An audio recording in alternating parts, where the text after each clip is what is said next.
Son şeyde çok küçük katımız var. And I was worried, praying, Allah help us, people come quick from the Germany. Allah'tan dua ediyorum işte Almanya'dan daha çabuk insanlar gelsin de bize yardım etsinler diye. The same day these two brothers come, Aynı gün bu iki kardeşim geldi. says we are in Antakya, we are all the time free and Biz her zaman buradayız. please Yapacak give bir us işimiz some yok. work. Bize bir iş verin, bize bir şey gösterin, biz de So yapalım. quickly Allah Ta'ala has Allah sent bir şekilde Dubai. onları gönderdik ki bize diyor. Biz Yes. de bu alana So çalışıyoruz. I say thank you very much, brother. Burak. That's why he's my student. And his brother is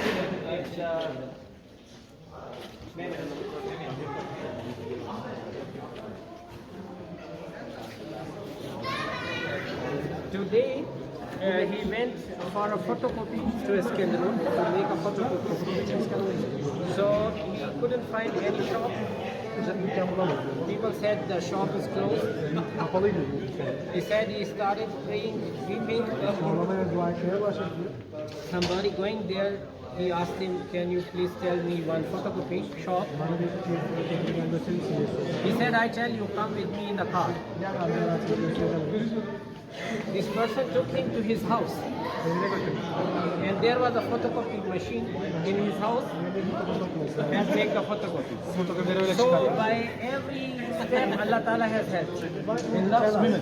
Last minute. Son dakikada okudum şimdi ne yapacağım üzere bana verdi. Dolaşıyoruz kimseyi bulamadık. Adam biri geldi bize araba soktu evde fotoğraf çekti.